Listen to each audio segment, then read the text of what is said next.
बाबरी मस्जिद की जगह राम मंदिर का इफ्तिताह हो गया। नरेंद्र मोदी ने मूर्ति की नकाब कुशाई कर दी। हिंदू दावा करते हैं कि इस मुकाम पर राम का जन्म हुआ था और यहाँ मस्जिद से कब्ल मंदिर ही था। इस इफ्तिताह को हिंदुओं की मजहबी इस्तिलाह में प्राण प्रतिष्ठा कहते हैं, यानी मंदिर में नस्ब किए जाने वाली मूर्ति यानी कि राम के मुजस्समे में उनकी रूह को बुलाने का अमल। वहीं साबका मलका हुस्न सुष्मिता सेन ने सोशल मीडिया पर भारतीय आईन की तमहीद शेयर की, जो कि मुल्क के सेकुलर होने की यकीन दहानी कराती है। VLC पॉडकास्ट में डॉक्टर नासिर बेग के साथ खाकसार आपकी खिदमत में हाजिर है। अयोध्या में बाबरी मस्जिद की जगह राम मंदिर का इफ्तिताह हो गया। नरेंद्र मोदी ने मूर्ति की नकाब कुशाई कर दी। राष्ट्रीय सेवम संघ, जिसे कि RSS भी कहते हैं, उसके सरबराह मोहन भगवत और उत्तर प्रदेश के वजीर आला योगी नाथ के हमरा पूजा पाठ की और फिर खिताब भी किया। नरेंद्र मोदी ने 50 मीटर लंबी हिंदू देवता की मूर्ति की नकाब कुशाई भी की। इफ्तिताही तकरीब में सियासतदानों, अदाकारों और खिलाड़ियों समेत 7,000 अफराद ने शिरकत की। दूसरी जानिब अपोजिशन ने इफ्तिताही तकरीब को मोदी की जमात भारतीय जनता पार्टी और RSS का सियासी शो करार दिया, जबकि कांग्रेस के रहनुमाओं ने तकरीब में शिरकत से मुआजरत कर ली। तमिलनाडु हुकूमत ने राम मंदिर की इफ्तिताही तकरीब लाइव ना दिखाने का हुक्म दे दिया। भारतीय सुप्रीम कोर्ट ने 2019 में बाबरी मस्जिद की जगह को हिंदुओं के हवाले करने का हुक्म जारी किया था। वहीं पाकिस्तान ने अयोध्या में मुनहदिम बाबरी मस्जिद की जगह राम मंदिर की तामीर की मजम्मत भी की है। 1528 में मुगल दौरे हुकूमत में भारत के मौजूदा शहर अयोध्या में बाबरी मस्जिद तामीर की गई, जिसके हवाले से हिंदू दावा करते हैं कि इस मुकाम पर राम का जन्म हुआ था और यहाँ मस्जिद से कब्ल मंदिर ही था। बड़े सगीर की तकसीम तक मामला यूं ही रहा। इस दौरान बाबरी मस्जिद के मसले पर हिंदू मुस्लिम तनाज़ात होते रहे और ताजे बरतानिया ने मसले के हल के लिए मस्जिद के अंदरूनी हिस्से को मुसलमानों और बैरूनी हिस्से को हिंदुओं के हवाले कर दिया और मामले को समझ लें कि दबा दिया। बीजेपी के रहनुमा LK अडवाणी ने सन 1980 में बाबरी मस्जिद की जगह राम मंदिर बनाने की तहरीक का बाकायदा आगाज किया।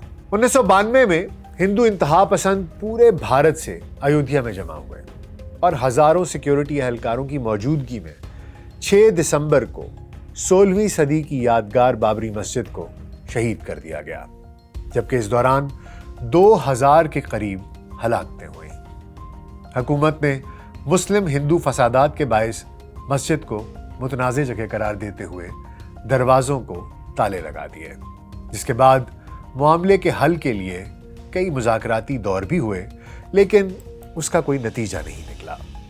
भारतीय सुप्रीम कोर्ट ने 9 नवंबर 2019 को बाबरी मस्जिद केस पर फैसला सुनाते हुए मस्जिद हिंदुओं के हवाले कर दी और मरकजी हुकूमत ट्रस्ट कायम करके मस्जिद की जगह मंदिर बनाने का हुक्म जारी कर दिया। इस इफ्तिताह को हिंदुओं की मजहबी इस्तिलाह में प्राण प्रतिष्ठा कहते हैं, यानी मंदिर में नस्ब किए जाने वाली मूर्ति यानी कि राम के मुजस्समे में उनकी रूह को बुलाने का अमल, जिसे उर्फ आम में रूह फूंकने का अमल भी कह सकते हैं, जिसमें सबसे आखिर में आंख खोली जाती है। वहीं इंडिया के अरबपति ताजिर मुकेश अंबानी ने इसे मुल्क भर के लिए खुशियों के त्यौहार दिवाली से ताबीर किया है, जबकि उत्तर प्रदेश के साबिक वजीर आला अखिलेश यादव ने कहा है कि जो मूर्त मुजस्समा अब तक पत्थर का था, वो तकदीस के बाद अब खुदा का रूप धार लेगी।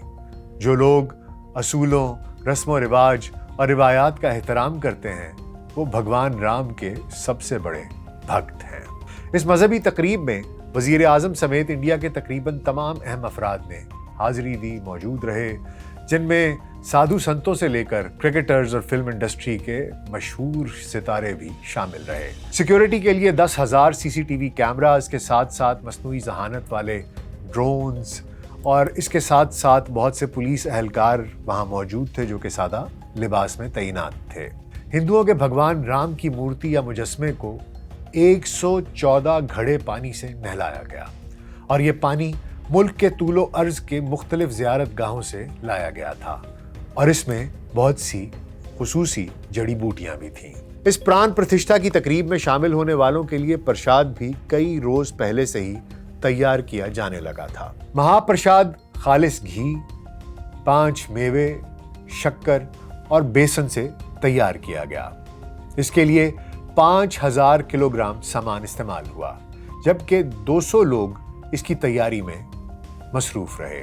وہیں جہاں اس تقریب سے ہزاروں لاکھوں ہندوؤں کو دل میں سکون محسوس ہو رہا ہے، مسلمانوں کے لیے یہ ایک پرانے زخم کے کھلنے کی مانند ہے۔ معروف سیاسی مبصر پرتاپ بھانو مہتا نے انڈین ایکسپریس میں لکھا ہے کہ لاکھوں کی تعداد میں سرگرم ہندوؤں کی شناخت، جذبات اور امیدیں کم از کم اس موقع پر ایودھیا کی طرف مرکوز ہیں، کیونکہ اس طرح کے واقعے کی تاریخ میں کوئی نظیر نہیں ملتی۔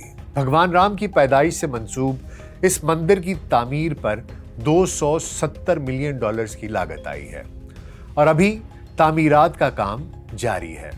اربوں ڈالر کی لاگت سے بننے والے اس مقام کو ہندو قوم پرست رہنماؤں کی جانب سے ہندو ویٹیکن کہا جا رہا ہے، کہ جس کی تعمیر کے لیے اس شہر کے بڑے حصوں کو منہدم کیا گیا ہے۔ 70 ایکڑ کے رام مندر کمپلیکس میں مندر کا مرکزی حصہ 7.2 ایکڑ پر محیط ہے۔ یہ 3 منزلہ مندر گلابی ریت کے پتھروں سے تعمیر کردہ ہے، جس میں سیاہ گرینائٹ کا استعمال کیا گیا ہے۔ وہیں سنگ مرمر کے بنے ایک چبوترے پر رام کی 51 انچ کی ایک مورتی بھی نصب کی گئی ہے۔ نئے مندر کے ارد گرد اضافی پرکشش مقامات کی تعمیر کا بھی منصوبہ بنا لیا گیا ہے، جس میں رام کی زندگی کی عکاسی کرنے والے 162 ایسے فن پارے نصب کرنا بھی شامل ہے جو ان کی زندگی کا احاطہ کرتے ہیں۔ ایودھیا کے سینئر منتظم گرو دیال کہتے ہیں کہ ہم ایودھیا کو دنیا کا سب سے خوبصورت شہر بنانا چاہتے ہیں۔ OIC کے جنرل سیکریٹریٹ کی جانب سے جاری بیان میں بھارتی شہر ایودھیا میں ہندو انتہا پسندوں کے ہاتھوں شہید کی گئی بابری مسجد کے مقام پر رام مندر کے افتتاح پر شدید تشویش کا اظہار کرتے ہوئے کہا گیا ہے کہ ان اقدامات کی مذمت کرتے ہیں، جس کا مقصد 5 صدیوں قدیم بابری مسجد کی نمائندگی کرنے والے اسلامی نشانات کو مٹانا ہے۔ اس تقریب میں جن اہم شخصیات نے حصہ لیا، اس کی فہرست میں اداکار امیتابھ بچن، سابق کرکٹر سچن تینڈولکر اور گوتم اڈانی بھی شامل ہیں۔ اس کے علاوہ کچھ اداکار جو اس تقریب میں شامل ہوئے، ان میں انوپم کھیر، رندیپ ہوڑا، مادھوری ڈکشت، ہیما مالنی، رنبیر کپور، عالیہ بھٹ، کترینہ کیف، کنگنا رنوٹ وغیرہ، یہ سب لوگ بھی شامل ہوئے۔ اس کے علاوہ سپریم کورٹ کے ان تمام 5 ججوں کو بھی مدعو کیا گیا تھا جن نے 2019 میں بابری مسجد ہندوؤں کے حوالے کرنے کا حکم دیا تھا۔ وہیں سابقہ ملکہ حسن سشمیتا سین نے سوشل میڈیا پر بھارتی آئین کی تمہید شیئر کی، جو کہ ملک کے سیکولر ہونے کی یقین دہانی کراتی ہے۔ بہرحال رام مندر بن گیا۔ اس کی تفصیلات، اس تقریب کی تفصیلات آپ تک پہنچا دیں، اس کی تاریخ بھی آپ کو بتا دی، لیکن جیسا کہ اس کو دیکھا جا رہا ہے، یہ صرف ایک مندر کی تعمیر نہیں ہے، یا صرف ایک بابری مسجد کو منہدم نہیں کیا گیا، یہ ایک سیکولر سائیکالوجی، سیکولر آئیڈیالوجی کی ڈیمولیشن ہے۔ آج ہندوستان ایک سیکولر ملک نہیں رہا۔ آج ہندوستان BJP اور RSS کے نظریات کا ایک گڑھ بن گیا جو تشدد اور ناانصافی پر مبنی ہے۔ اگر آپ کو میری بات سے اختلاف ہے تو بھارت کے ایک وزیر سبرامنیم سوامی کا ایک انٹرویو جو انہوں نے ایک بین الاقوامی جرنلسٹ کو دیا، اس کی کچھ کلپس آپ کے سامنے شیئر کیے دیتا ہوں۔ وہ سن کر آپ خود ہی فیصلہ کر لیجئے کہ کیا یہ انتہا پسند ہیں یا نہیں ہیں، کیا یہ مسلمان دشمن ہیں کہ نہیں ہیں، کیا یہ اسلام دشمن ہے کہ نہیں ہے، کیا یہ ایک سیکولر ملک کا وزیر ہے جو یہ باتیں کر رہا ہے؟ آئیے سن لیتے ہیں۔ We know where the Muslim population is large, there's always trouble because the Islamic ideology says so. I mean, there's 200 million Muslims living in India. That's the second largest Muslim population in the world. And you're saying that wherever Muslims live, there's If Muslims become more than 30%, that country is in danger. That sounds like hatred. That sounds like language of hatred. It's easy to say hatred. I'm being kind to them. वहीं पाकिस्तानियों के लिए इस वाक़े में 2 बड़े सबक हैं। पहला सबक, मजहबी इंतहा पसंदी कोई भी करे, दूसरे मजहब वाले को तकलीफ होती है। जब हम अपने मुल्क में मंदिर, गिरजाघर गिराते हैं तो उन हिंदुओं और क्रिश्चियंस को भी उतनी ही तकलीफ होती है। जब हम एक छोटी सी बात पर, एक इंसान की गलती पर पूरे इलाके और पूरी कम्युनिटी को सज़ा देते हैं, वो भी एक बहुत बड़ा तकलीफ दे अमल होता है।